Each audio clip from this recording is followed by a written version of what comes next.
Hello everyone, welcome to another video. আমি discuss কৰিছোঁ লুচেন জিকেৰ important series গতিকে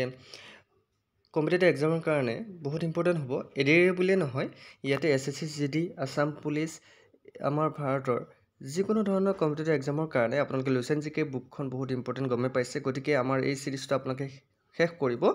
পৰালৈকে আৰু আজি আমি আৰম্ভ কৰিবলৈ লৈছোঁ ছেকেণ্ড পাৰ্টৰ কেইটামান ইম্পৰ্টেণ্ট কুৱেশ্যন ফাৰ্ষ্ট পাৰ্টটো চোৱা নাই যদি চাব ফাৰ্ষ্ট পাৰ্টতো আমি বহুত ইম্পৰ্টেণ্ট কুৱেশ্যন আমি ডিছকাছ কৰিছোঁ যদিহে এতিয়ালৈকে আমাৰ চেনেলটো ছাবস্ক্ৰাইব কৰি দিয়া নাই আনকে ক্লাছ চেনেলটো ছাবস্ক্ৰাইব কৰি আপোনাৰ বেল আইকনটো দবাই দিব okay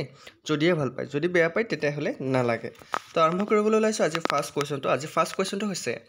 the dimension of the hockey field is hockey খেলপথাৰৰ মাত্ৰা হ'ল হকী খেলপথাৰখনৰ মাত্ৰা কিমান বা কিমান দীঘল কিমান বহল জানেনে যদি জানে কমেণ্ট কৰিবচোন আৰু আমাৰ ক্লাছকেইটা কৰি কেনেকুৱা লাগিছে জনাবলৈ নাপাহৰিব ইয়াৰ কাৰেক্ট এনচাৰটো হৈছে হকী খেলপথাৰখনৰ ডাইমেনশ্যন হৈছে 91.4 metre long and 55 metre wide গতিকে মনত ৰাখিব যে 91.4 মিটাৰ দীঘল আৰু 55 মিটাৰ বহল হকী খেলপথাৰখনৰ আপোনাৰ মাত্ৰা মনত ৰাখিব নেক্সট কুৱেশ্যনটোলৈ আহিছোঁ who was responsible for the Jallianwala Bagh massacre Jallianwala Bagh হত্যাকাণ্ডৰ বাবে কাক দায়ী কৰা হৈছিল বহুত ইম্পৰ্টেণ্ট কুৱেশ্যন যদি আপোনালোকে হিষ্টৰী ষ্টুডেণ্ট তেনেহ'লে গম পাইছে যে জালিৱানাবাগ হত্যাকাণ্ড কিহৰ কাৰণে সংঘটিত হৈছিল কেতিয়াবা কুৱেশ্যনটো এনেকুৱা ধৰণৰ আহিব পাৰে যে জালিৱানাবাগ হত্যাকাণ্ড কিহৰ কাৰণে সংঘটিত হৈছিল গতিকে সেইখিনি কথাও মনত ৰাখিব আৰু পাৰিলে টপিকটো ভালকৈ পঢ়ি ল'ব তেতিয়া মনত থাকিব মই ইয়াতে MCQ দিছোঁ প্ৰতিটো MCQৰ লগত এটা টপিক ৰিলেটেড হৈ আছে গতিকে যদি সময় আছে আপোনালোকে যদি সময় হাতত আছে এনে অপচয় নকৰি আপোনালোকে সেই টপিকবোৰ মই যেতিয়া MCQ ক'ম আপোনালোকৰ ক্লাছটো শেষ হোৱাৰ লগে লগে টপিকবোৰ চাবলৈ ট্ৰাই কৰিবচোন হয়তো কিতাপ পঢ়িব নহ'লেতো আপোনাৰ নেটতো চাৰ্চ কৰিব পাৰে তেতিয়াহ'লে আপোনাৰ কনচেপ্টটো ক্লিয়াৰ হৈ থাকিব আৰু মনত থাকিব বুজি পাইছে এতিয়া কুৱেশ্যনটো হৈছে who was responsible for the Jallianwala Bagh massacre Jallianwala Bagh হত্যাকাণ্ডৰ বাবে কোন দায়ী আছিল ইয়াৰ ভিতৰত কাক দায়ী কৰা হৈছিল এই হত্যাকাণ্ডৰ বাবে য়েছ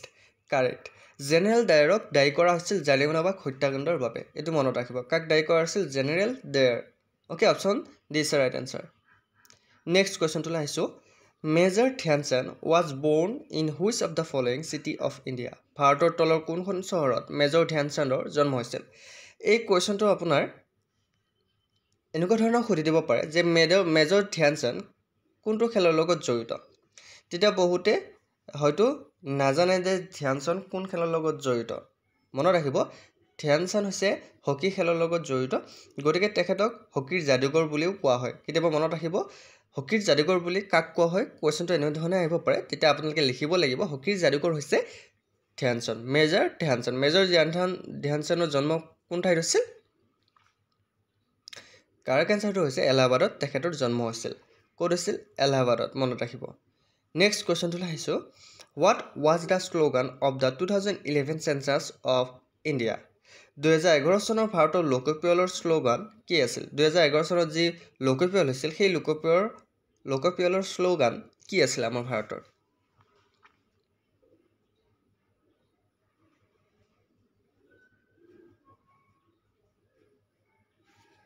কাৰেক্ট এনচাৰটো হৈছে আৱাৰ চেঞ্চাছ আৱাৰ ফিউচাৰ এইটো শ্লোগান আছিল আমাৰ ভাৰতৰ লোকপিয়লৰ 2011 চনৰ নেক্সট কুৱেশ্যনটোলৈ আহিছোঁ battle of Plassey was fought in Plassey যুদ্ধ কিমান চনত সংঘটিত হৈছিল এইটো কিন্তু ইম্পৰ্টেণ্ট কুৱেশ্যন মই প্ৰায় এই কুৱেশ্যনটো ডিছকাছ কৰোঁ কাৰণ এইটো কুৱেশ্যন প্ৰায় পৰীক্ষাত অহা দেখা যায় কমন এইটো আহিবই তাৰমানে পলাচী যুদ্ধ চিপাহী বিদ্ৰোহ ফুলগুৰি ধাৱা এইকেইটা টপিকৰ ওপৰত আপোনালোকে কেতিয়াও বাদ নিদিব এইকেইটা টপিক আহিবই পথৰি খোৱাত কৃষক বিদ্ৰোহ হয়নে চ' এইকেইটা টপিক আপোনালোকে ভালকৈ চাব পলাচী যুদ্ধ কেতিয়া সংঘটিত হৈছিল 1757 মনত ৰাখিব আৰু চিপাহী বিদ্ৰোহ কেতিয়া সংঘটিত হৈছিল 1857 চনত 1857 গতিকে 100 বছৰ ইফাল সিফাল সেইটো মনত ৰাখিব হা নেক্সট কুৱেশ্যনটোলৈ আহিছোঁ which of the following Hindu goddess is worship during the festival of Gangaur Gangaur উৎসৱত তলৰ কোনগৰাকী হিন্দু দেৱীক পূজা কৰা হয় কোনগৰাকী হিন্দু দেৱীক পূজা কৰা হয় বাৰু গংগাৰ উৎসৱত মনত ৰাখিব লগা কুৱেশ্যন কিন্তু কোনে কোনে শুদ্ধকৈ এনচাৰ দিব পাৰিলে এতিয়ালৈকে কমেণ্ট কৰিবচোন কাৰেক্ট এনচাৰ হৈছে গংগাৰ উৎসৱত পাৰ্বতী দেৱীৰ পূজা কৰা হয় পাৰ্বতী মনত ৰাখিব option D is right answer next কুৱেশ্যনটোলৈ আহিছোঁ Yaojang festival which is famous in Manipur is celebrated for dash days মণিপুৰত বিখ্যাত ইয়াওজাং উৎসৱ কিমান দিন ধৰি পালন কৰা হয় খালী ঠাইত কিমান দিন বহিব ইয়াৰ ভিতৰত কিমান দিন ধৰি এই উৎসৱ পালন কৰা হয়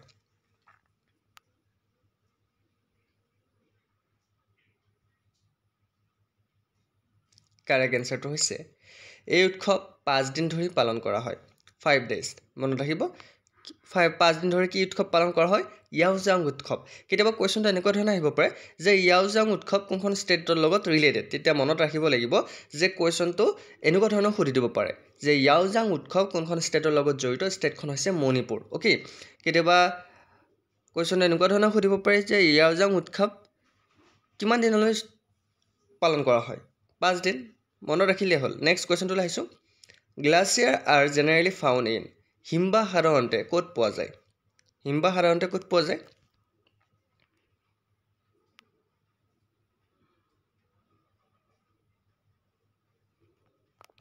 Yes, হিমবাহ সাধাৰণতে মাউণ্টেইনছত পোৱা যায় ক'ত পোৱা যায় মাউণ্টেইনছ পাহাৰ হিমবাহ পাহাৰত পোৱা যায় নেক্সট কুৱেশ্যনটো আহিছোঁ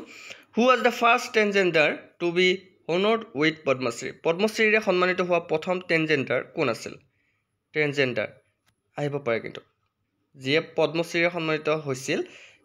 প্ৰথম ট্ৰেন্সজেণ্ডাৰ কোন আছিল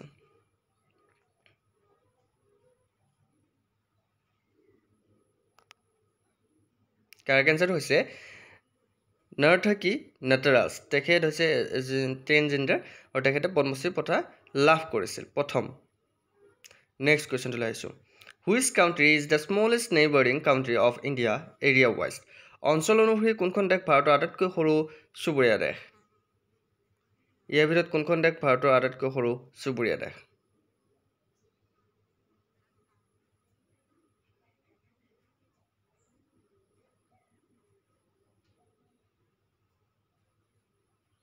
কাৰেক্ট এনসাৰটো হৈছে ভূটান নেক্সট কুৱেশ্যনটোলৈ আহিছোঁ who became Punjab chief minister after election in 2022 2022 চনত নিৰ্বাচনৰ পাছত পাঞ্জাবৰ মুখ্যমন্ত্ৰী কোন হৈছিল কেতিয়াবা চন ধৰি আপোনালোক সুধিব পাৰে যে এই চনত কোন মুখ্যমন্ত্ৰী হৈছিল বা ইমান চনত কোন মুখ্যমন্ত্ৰী হৈছিল ডাইৰেক্ট একজেক্ট আপোনাৰ 2024 যে আহিব লাগিব কুৱেশ্যন তেনেকুৱা নহয় কেতিয়াবা সুধি দিব পাৰে যে 2023 চনত পাঞ্জাবৰ মুখ্যমন্ত্ৰী কোন আছিল এনেকুৱা ধৰণৰ কুৱেশ্যন আহিব পাৰে গতিকে আপোনালোক কুৱেশ্যনটো দিয়া আছে 2022 চনত নিৰ্বাচনৰ পাছত পাঞ্জাবৰ মুখ্যমন্ত্ৰী কোন হৈছিল গতিকে ইয়াৰে কাৰেক্ট এনসাৰটো হৈছে ভগৱন্ত মান মনত ৰাখিব নামটো নেক্সট কুৱেশ্যনটো আহিছোঁ দ্য ফেষ্টিভেল অফ ৰাম নৱমী is celebrated in the Hindu month of ডেষ্ট ৰাম নৱমী উৎসৱ হিন্দু মাহৰ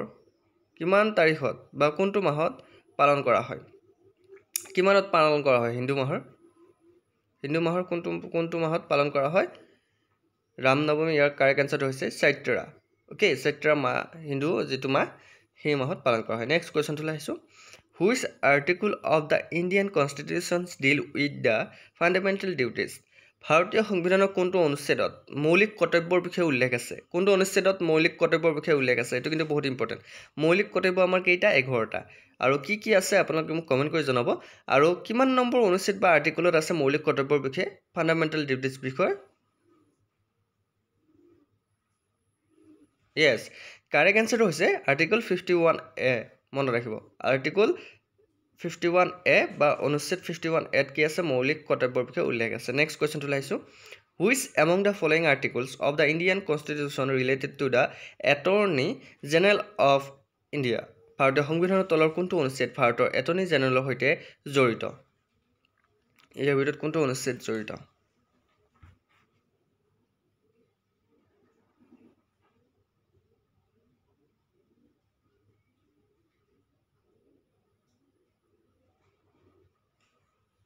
কাৰেক্ট এনসাৰটো হৈছে আৰ্টিকল 76 অনুচ্ছেদ 76 জড়িত নেক্সট কুৱেশ্যনটো লাইছো the term shooting guard is used in which of the following sports তলৰ কোনটো খেলত শ্বুটিং গাৰ্ড শব্দটো ব্যৱহাৰ কৰা হয় ইয়াৰ ভিতৰত কোনটো খেলত শ্বুটিং গাৰ্ড শব্দটো ব্যৱহাৰ কৰা হয়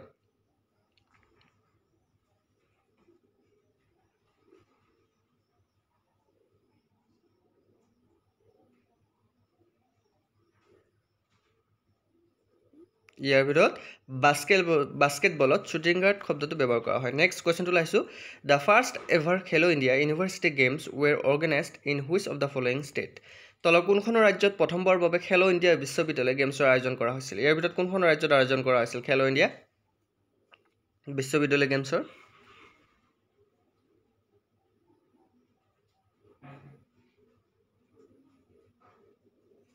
কাৰেক্ট এনসাৰটো হৈছে উৰিষ্যাত ওকে নেক্সট কুৱেশ্যনটো লাইছোঁ the lower house of the state legislature is called ৰাজ্যৰ বিধায়িনী দলৰ নিম্ন সদনক কি বুলি কোৱা হয় ৰাজ্যৰ বিধায়িনী দলৰ নিম্ন সদনক কি বুলি কোৱা হয় বহুত ইম্পৰ্টেণ্ট কুৱেশ্যন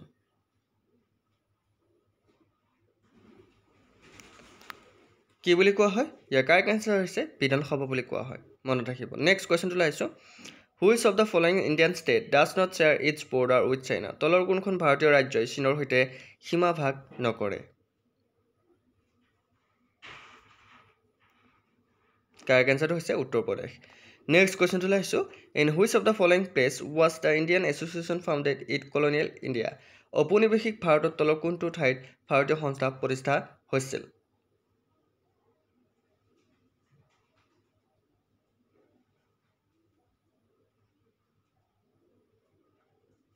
কাৰেক্ট এনসাৰটো হৈছে কলকাতা ওকে নেক্সট কুৱেশ্যনটো লাইছোঁ who was the president of the first session of Congress held in 1885 1885 চনত অনুষ্ঠিত কংগ্ৰেছৰ প্ৰথম অধিৱেশনৰ সভাপতি কোন আছিল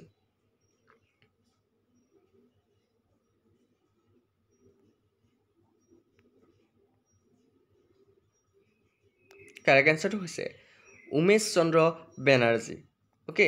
নেক্সট কুৱেশ্যনটো লাইছোঁ Wangala is the famous folk dance of Wangala হৈছে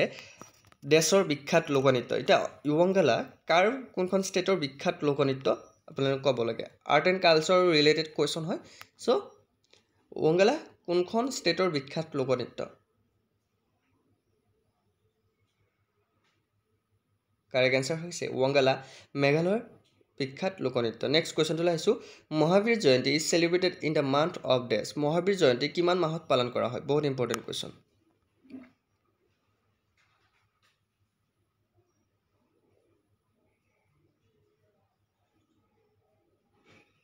কাৰেক্ট এনসাৰটো হৈছে এপ্ৰিল মাহত আয়োজন কৰা হয় নেক্সট কুৱেশ্যনটো লাইছোঁ which of the following city was the capital of the Pandavas তলৰ কোনখন নগৰ পাণ্ডিয়াসকলৰ ৰাজধানী আছিল অ'কে পাণ্ডিয়াসকলৰ ৰাজধানী ইয়াৰ ভিতৰত কোনখন আছিল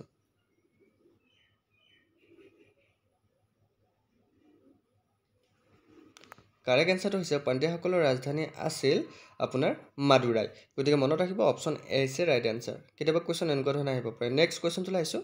হাউ many time has India won the men's hockey world cup পুৰুষৰ হকী বিশ্বকাপত ভাৰতে কিমানবাৰ জয়লাভ কৰিছে কিন্তু এইটো ইম্পৰ্টেণ্ট কুৱেশ্যন পুৰুষৰ আপোনাৰ হকী বিশ্বকাপত ভাৰতে কিমানবাৰ জয়লাভ কৰিছে শুদ্ধ উত্তৰটো কমেণ্ট কৰক কাৰেক্ট এনসাৰটো হৈছে এবাৰ মাত্ৰ নেক্সট কুৱেশ্যনটো আহিছোঁ which instrument is use to measure the vibration during an earthquake ভূমিকম্পৰ সময়ত কম্পন জুখিবলৈ কোনটো যন্ত্ৰ ব্যৱহাৰ কৰা হয়